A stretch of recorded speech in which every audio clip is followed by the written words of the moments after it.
Sorry அத்தை. உன் sorry எல்லாம் எனக்கு வேண்டாம் இசை. நான் நேரடியா விஷயத்துக்கு வந்துடுறேன். எனக்கு என் பிள்ளைங்களோட சந்தோஷம் தான் முக்கியம். அவங்க நிம்மதியா இருந்தாதான் என்னால சந்தோஷமா இருக்க முடியும். எனக்கு தெரியும் அத்தை. அத பத்தி எல்லாம் உனக்கு தெரியாது. அந்த கவலையெல்லாம் உனக்கு கிடையாது. அப்படி இருந்திருந்தா ஜாதக விஷயத்துல என்ன நீ ஏமாத்திருக்க மாட்ட.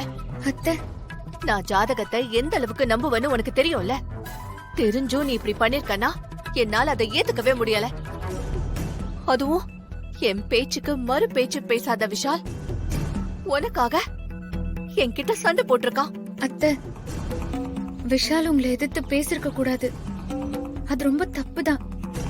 விஷாலுக்காக நான் சாரி கேட்டுக்கிறேன் அத்தை, ப்ளீஸ். என் பிள்ளைக்காக நீ ஒண்ணு சாரி கேட்க தேவையில்ல. எனக்கு உன்கிட்ட இருந்து ஒரு சத்தியம் வேணும். சத்தியமா?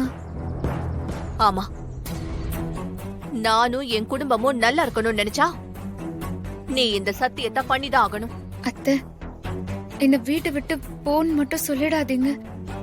மத்தபடி நம்ம குடும்பத்துக்காக நீங்க என்ன கேட்டாலும் நான் செய்றேன் அத்தை. நீ இங்கே இரு, என்ன வேணாலும் பண்ணு. எனக்கு அத பத்தி எல்லாம் கவலையே இல்ல. ஆனா நீயும் என் பையனும் புருஷன் பொண்டாட்டியா எப்பவும் சேர்ந்து வாழவே கூடாது. எனக்கு நீ சத்தியம் பண்ணு.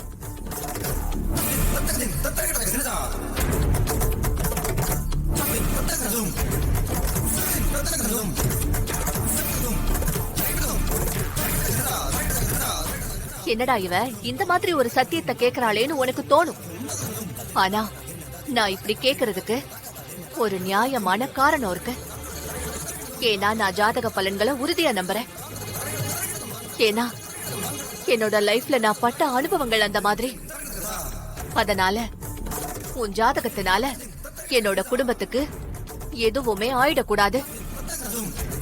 நீயும் விஷாலும் கணவன் மனைவியா வாழ்ந்தா அது என்னோட குடும்பத்துக்கு கேடுன்னு நம்புறேனா. அப்படி நடக்கவே கூடாது. அதனால நீயும் விஷாலும் புருஷன் பொண்டாட்டியா வாழவே கூடாது. சத்தியம் பண்ணு.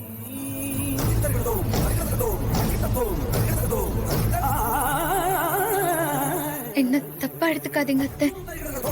இந்த சத்தியம், ஜோசியம், ஜாதகம் எல்லாமே ஒரு வித நம்பிக்கை தான்.